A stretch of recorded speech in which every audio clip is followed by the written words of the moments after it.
A change began to stir. It moved quietly at first, a whisper in our homes, a shared recipe, a new understanding of the body. This was not just about food, it was about life, about health. Many in our community started to look at what nourished them. They sought something different, something vital. This journey led many to veganism, a path of plants, a path of intention. It felt like waking up to a truth long held within the earth itself. We were seeking a connection, a way to heal ourselves, and perhaps something larger too. This green tide, it rose from a deep place. It was born from a desire for wellness, a turning away from old pains. Our bodies, these vessels that carry our history, called for a different kind of fuel. The elders spoke of gardens, of living from the land. The young heard this call. They saw a future where food could be medicine, where choices about diet were choices about justice. This vegan wave was more than a trend. It was a reclamation, a quiet revolution happening on our plates, in our kitchens, and deep within our spirits, a profound shift in how we saw sustenance. The conversation spread from barbershops to church gatherings, from community centers to online forums. People shared their stories of transformation, energy levels rising, aches fading, a new clarity of mind. This was powerful testimony. It inspired others to explore this plant-based way of living. The movement grew organically, rooted in shared experience and a collective yearning for better. It was a beautiful thing to witness, this blossoming of consciousness around what we consume. We felt a sense of empowerment, taking control of our well-being in a world that often denied it. Yet, we were at the beginning of a story with turns we did not yet see. This embrace of green was pure in its intent. It was driven by love for ourselves, for our families, for our future. We sought wholeness. We sought liberation from systems that had harmed our health for generations. The grocery stores began to change. New products appeared. More fresh produce filled the aisles. It felt like progress. It felt like a victory.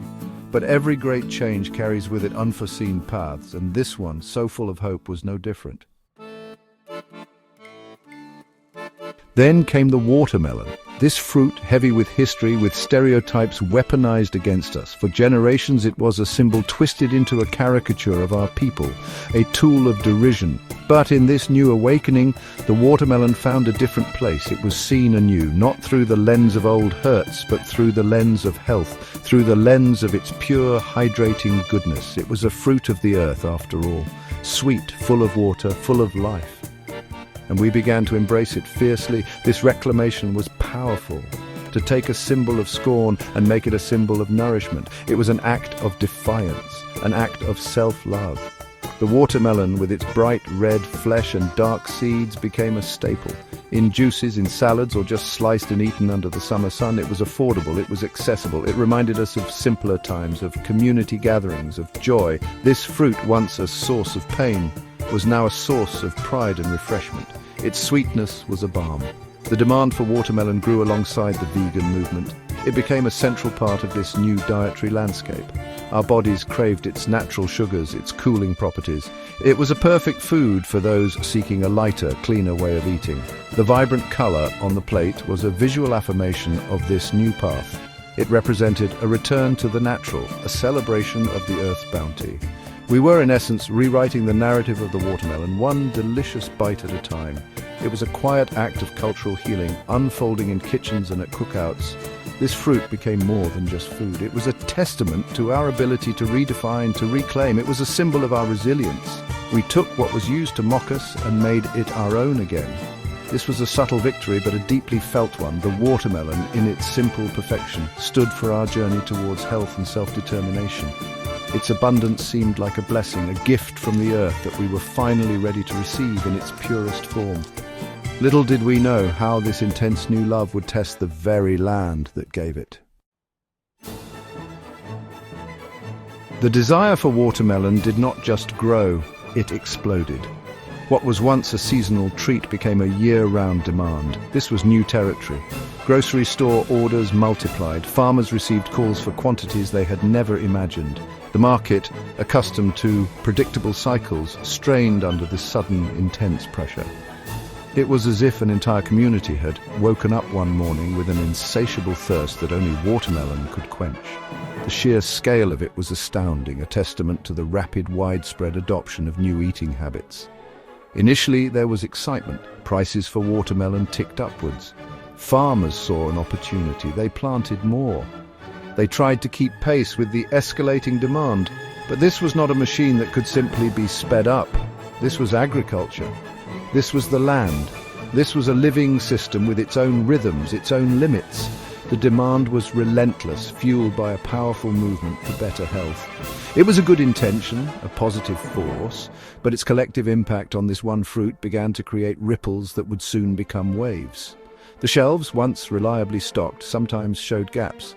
The choicest melons became harder to find. This scarcity only fueled the desire further. The community, committed to its new lifestyle, sought out watermelons with even greater determination. It was a feedback loop. The more we embraced veganism, the more watermelon we consumed. The more we consumed, the greater the strain on the supply. We were unknowingly pushing against the natural boundaries of production, driven by a collective positive impulse. This surge was a physical manifestation of our collective will, a community transforming its diet on a massive scale, and the watermelon, sweet and symbolic, was at the heart of it. The earth, however, has its own pace, its own rules. The dirt, the water, the seasons, they could not simply bend to this sudden, overwhelming human desire. We were asking more of the land than we understood. The consequences of this intense, focused demand began to gather like clouds on the horizon, unnoticed by most in the early days of this sweet revolution.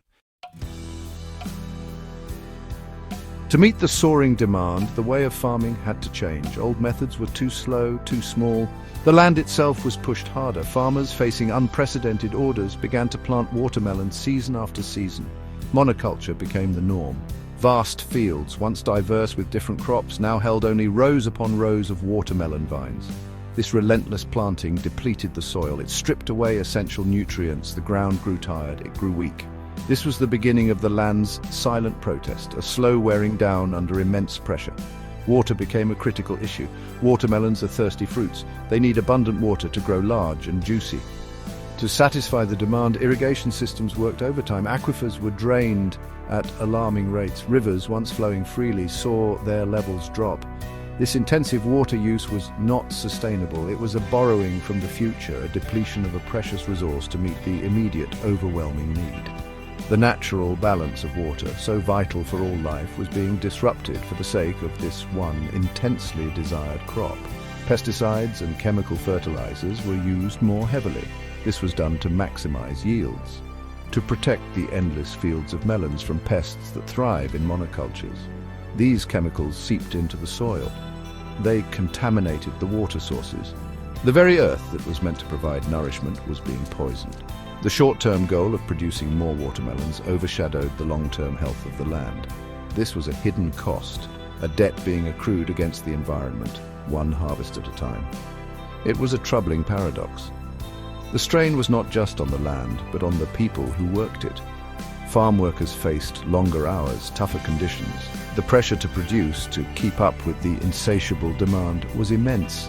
The system was bending, then breaking under the weight of this one fruit's newfound popularity. The cracks in the ground were symbolic of the deeper cracks appearing in the agricultural system.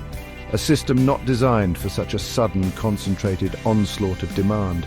The land was crying out, but its voice was too quiet to be heard over the joyful consumption of its sweet fruit. Section 5. The environmental toll, a harvest of consequences. The environmental consequences began to manifest in stark, undeniable ways. The soil, once rich and dark, became barren in places. Its structure broke down. It lost its ability to hold water. When the rains did come, they washed away the topsoil, carrying with it the chemical residues from intensive farming. This runoff flowed into streams and rivers. It poisoned aquatic life. It contaminated drinking water sources for communities downstream.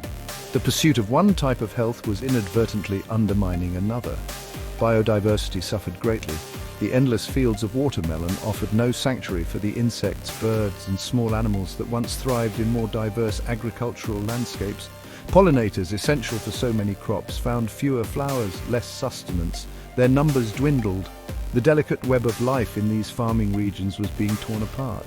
This loss of biodiversity made the ecosystem more fragile, more vulnerable to disease and extreme weather. The vibrant tapestry of nature was fading to a monotonous green, then to a tired brown. The intensive water use led to desertification in some areas. Land that was once fertile began to turn arid. Wells ran dry. The very capacity of the region to support agriculture was being diminished. This was not just a temporary problem, it was a long-term degradation of the environment, a transformation of productive land into barren waste. The environmental toll was a heavy price for our collective craving. It was a stark reminder that the Earth's resources are not infinite, that our actions have profound and lasting impacts. This harvest of consequences was bitter. It stood in stark contrast to the sweet promise of the watermelon itself. The air in some farming regions grew heavy with the smell of chemicals. The vibrant ecosystems fell silent. The land, overworked and depleted, struggled to produce. The environmental cost was no longer hidden. It was visible in the dust storms rising from barren fields, in the choked waterways, in the absence of wildlife. The earth was showing the scars of our unsustainable desire. A deep reckoning was becoming unavoidable. Section 6, Whispers and Warnings, the community's heavy heart. Within our community, a new set of whispers began. These were not the excited whispers of new health discoveries, they were whispers of concern. Stories trickled back from the farming regions, stories of struggling land, of water shortages, of communities impacted by the changing environment. Some of these farms belonged to black farmers, farmers who had hoped this new demand would be a lifeline. Instead, they found themselves caught in a system that demanded too much, too fast. They were pressured to adopt practices that went against their knowledge of the land. The irony was not lost on us. A movement born from a desire for health and justice was now contributing to environmental injustice. It was causing harm to the very land that sustained us. And in some cases, it was harming the livelihoods of the people who grew our food. This realization brought a heavy feeling to many hearts. How could something so good in its intention lead to such troubling outcomes? The connection between our plates and the planet became painfully clear. The choices we made in the grocery store had far-reaching implications. Discussions started quietly at first, then with more urgency. Was there another way? Could we continue this journey towards health without sacrificing the health of the earth? The initial euphoria of the vegan movement began to be tempered by these difficult questions. It was a moment of critical reflection for many. The problem was not veganism itself. The problem was the unchecked, unbalanced demand for one specific item. The watermelon, once a symbol of reclaimed joy, now carried a more complex meaning. It represented both our aspirations and our unintended consequences. This period was marked by a growing awareness, an understanding that true well-being could not be separated from the well-being of the planet and its people. The warnings were no longer distant echoes, they were present in our conversations, in our conscience. The community, which had embraced change so readily for health, now faced a new challenge, the challenge of consuming responsibly, the challenge of ensuring our revolution did not devour its own foundations. The heart of the community was troubled, searching for a path forward that honored both body and earth. Section 7, the great snapping when the fields could give no more. Then came the Big Bang moment. It wasn't a single explosion, but a series of critical failures that could no longer be ignored. Entire regions, once lush with watermelon vines, reported catastrophic crop failures. The soil, so depleted, simply gave out. Diseases resistant to overused pesticides swept through the monoculture fields. Unusual weather patterns, perhaps exacerbated by broader climate shifts, delivered devastating blows of drought or flood. The system, stretched to its absolute limit, finally snapped. The fields could give no more.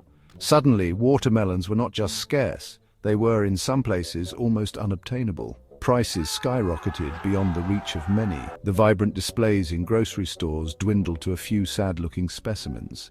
This was the breaking point. The moment when the unsustainable nature of the previous years of farming became starkly, undeniably clear to everyone. It was a shock to the system, a brutal awakening. The comforting abundance we had grown accustomed to vanished, revealing the fragile foundations upon which it had been built. This crisis forced a hard look at the reality of our food system. The Big Bang was the sound of our collective illusion shattering. The illusion that we could take endlessly from the earth without consequence. The illusion that good intentions alone were enough. The media picked up the story, the Great Watermelon Crisis, they called it. Images of barren fields and desperate farmers filled the screens. The narrative shifted from a celebration of a health trend to a cautionary tale of ecological imbalance. It was a painful public lesson. The impact was profound. It was a moment of collective grief for the loss, but also a moment that galvanized action. The snapping of the system was a harsh teacher. It taught us about limits. It taught us about interconnectedness. It taught us that the pursuit of health for ourselves must always include the health of the world around us. The silence from the depleted fields was a loud message, a message that things had to change, fundamentally and urgently. The sweet dream had encountered a bitter reality, and we were all forced to reckon with it. Section 8, planting anew in search of sustainable soil. The crisis, as devastating as it was, also cleared a path for new beginnings. It forced us to search for sustainable soil, both literally and metaphorically. The conversation shifted urgently towards solutions. How could we continue to nourish ourselves without destroying the earth? The answers lay in practices that worked with nature, not against it. Organic farming methods, free from harmful chemicals, gained new prominence. These methods focused on building healthy soil, the foundation of all agricultural abundance and resilience. Crop rotation became a key topic. The idea of planting different crops in sequence to replenish the soil's nutrients, to break pest cycles. This was not a new idea. It was ancient wisdom, rediscovered out of necessity. Permaculture principles, designing agricultural systems that mimic natural ecosystems, offered another path forward. These approaches emphasized diversity, water conservation, and creating closed-loop systems where waste becomes a resource. Farmers, communities, and scientists began to collaborate, seeking ways to heal the land and restore balance. Water conservation techniques moved from the margins to the mainstream. Drip irrigation, rainwater harvesting, planting drought-resistant varieties of not just watermelon but other crops too. Every drop of water was recognized as precious. Support grew for local farmers, for small-scale agriculture that was more adaptable and often more attuned to sustainable practices. Community-supported agriculture, CSA programs saw a resurgence, connecting consumers directly with farmers who were committed to stewarding the land responsibly. This was about rebuilding trust between people, food, and the earth. This was not just about fixing the watermelon problem. It was about reimagining our entire relationship with food and farming. It was about understanding that sustainability is not a niche concept, but an essential requirement for survival and well-being. The search for sustainable soil was a journey back to basics, guided by a newfound respect for ecological limits. It required patience, it required investment, it required a collective commitment to healing the wounds we had inflicted on the land and planting seeds for a more resilient future. Section 9. Beyond the crisis, our shared path to mindful living. The watermelon crisis of 2025, as it came to be known, left an indelible mark. It taught us a hard lesson about the complexities of change, even change driven by the best intentions. It showed us that a revolution for health cannot be waged at the expense of the planet that sustains all life. As we moved beyond the immediate shock, the focus broadened to a more holistic understanding of mindful living. It became clear that our choices, individual and collective, ripple outwards with profound effects. True wellness encompasses not just our bodies, but also our communities and our environment. The path forward required more than just sustainable farming techniques. It demanded a shift in consciousness, a recognition that abundance without responsibility is a dangerous illusion. We learned to ask more questions about where our food comes from, who grows it, how is it grown. This curiosity fostered a deeper connection to our food sources and a greater appreciation for the labor and natural resources involved. The idea of responsible consumption became a cornerstone of the ongoing vegan movement, enriching its ethical foundations. We began to seek balance, diversity in our diets beyond any single superfood. This experience highlighted the importance of systemic thinking. Understanding how different parts of our world, health, agriculture, environment, social justice are interconnected, A positive shift in one area can have unintended negative consequences in another if we don't see the bigger picture. The challenge now is to cultivate this awareness, to make it a part of our everyday decision-making, to remember the silence of the depleted fields and the lessons learned from the great snapping. It is a continuous process of learning, adapting, and striving for a more harmonious way of life. Ultimately, the watermelon crisis was a story of our community's journey, a journey of awakening, of unintended consequences, and of a resilient pursuit of a better way. It underscores that our quest for liberation, for health, for justice, must always be grounded in a profound respect for the earth and for each other. The future demands that we remain vigilant, thoughtful, and committed to practices that nourish not just our own bodies, but the body of the world. Our shared path is one of mindful living, where every choice is an opportunity to affirm our connection to the intricate web of life.